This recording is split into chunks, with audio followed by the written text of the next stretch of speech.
gaming consoles. The most serious reason to fight over TV for 50 years now. By the way, they do have an anniversary this year. Today we all enjoy together from the 145th part of Mario Kart at the price of GTA, but it was not always like this. Pour your favorite drink, write "Yay Mario Kart" in the comments and get comfortable, comrade.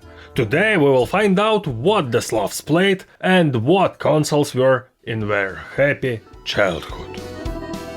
In the SSSR, games were considered bourgeois crap that made the child stay at home and distracted from building communism. Instead of games, the children had activities such as mass digging of potatoes, dyeing the grass, and collecting waste paper for recycling. Yeah, also beating a puddle with a stick, but that's only for a chosen few. Entertainment is a privilege, and everything was going well. Everyone was quietly entertaining themselves by jumping on the spot and waving their arms in praise of Lenin until game consoles came along. The very first ones. The Pong consoles.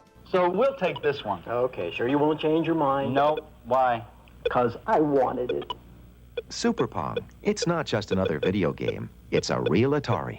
And apparently, someone in the government, after another vacation in rotten countries, one day said, "They have, well, somewhere in the West." Somewhere in the West is the official term. "They've got some crap out there. You can plug it into the TV and everyone there buys it. Find out what that thing is, TV, and that crap.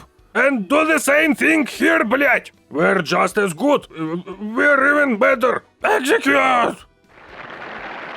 And right away, 6 years later, we got a console called Turnier, Tournament. The first full-fledged Soviet console made completely by own hands. A true pride based on the AY3-8500 chip from General Instrument. On its release, it cost 150 rubles, or 211 bucks, which was the equivalent of 1 month's salary. That's why nobody really bought them. What made these consoles different was that they were made in closed factories in closed cities. Because everything in the SSSR is a military secret. There are spies around who want to steal everything, even what was stolen from them. This is how everything was produced. That's why there were many varieties of these consoles. Each factory produced its own crap and only a couple of dozen pieces, and in secret from the other factories. Spies can be everywhere, да. For example, the very first Pong clone, Palestra 02,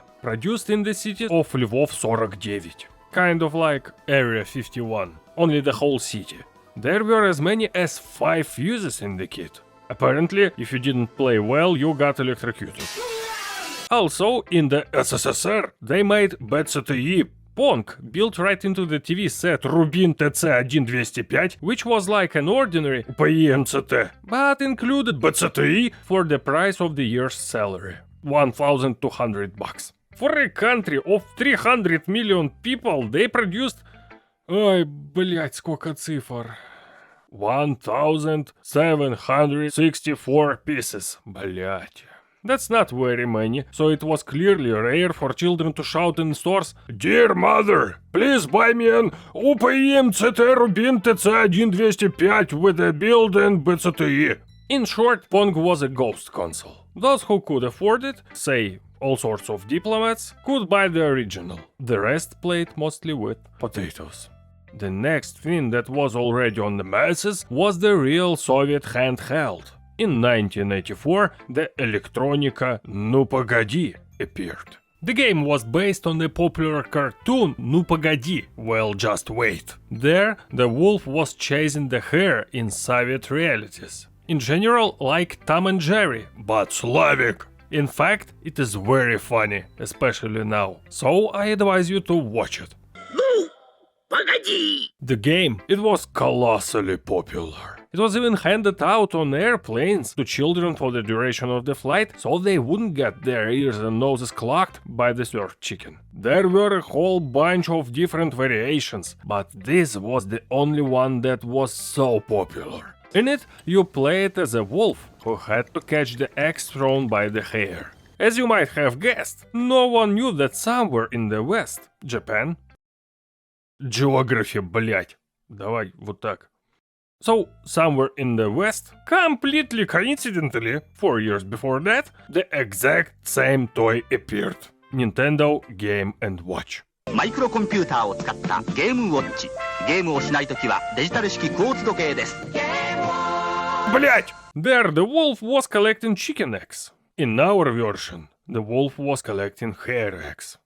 Вышел заяц на крыльцо, почесать свое яйцо. Сунул лапу, нет яйца, так и шлепнулся с крыльца.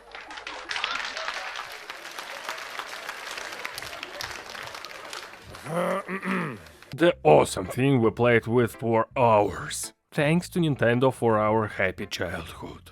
There were many variations of this toy too, more precisely 104 varieties. And there were even own innovations. Back in 1984, there was an explosion at Chernobyl, and radiation became fashionable. And so the Soviet kids got a version with a dosimeter. And that's the beginning of that's how you could measure radiation and play with all 4 hands at the same time.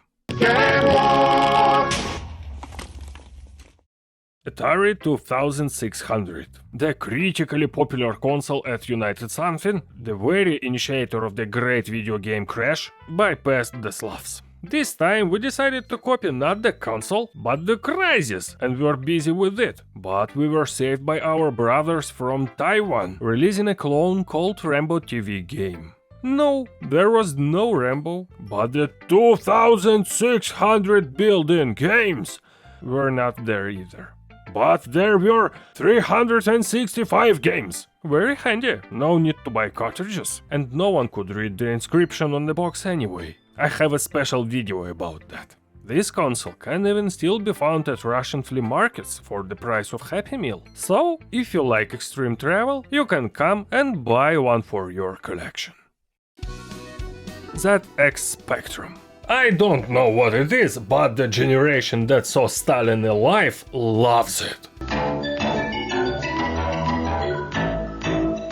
The good thing about Spectrum was that the games for it were on audio cassettes, and you could connect a regular tape recorder to it as a storage device. This turned the Spectrum into a cheap DIY computer.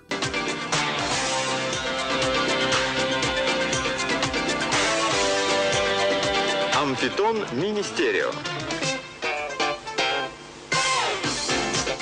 Кассетный миниатюрный магнитофон.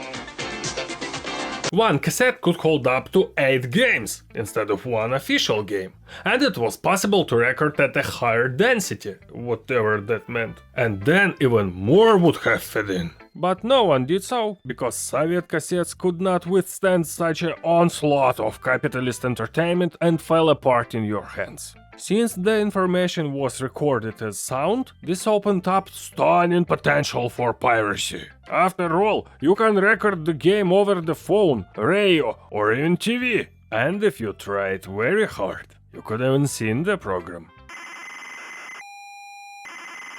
But there was a problem with that.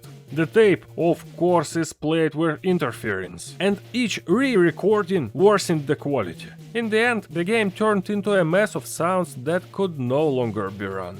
As a result, you were left with only a cassette with a very questionable soundtrack in your hands. Of course, there was a solution to this. A recording studio. Yes, dear friend. If you wanted to come to Moscow to record a patriotic song about Lenin, you would be in for a surprise. Instead of the microphone and the producer with the mixing desk, a tired man would be waiting for you, re-recording pirated games on a dozen cassettes at once. It turns out, yes, this dubious soundtrack was indeed recorded in our recording studios. So, it's a kind of communist rock. And then came the PC and the PlayStation and a bunch of other stuff which in this country also lived a very strange life.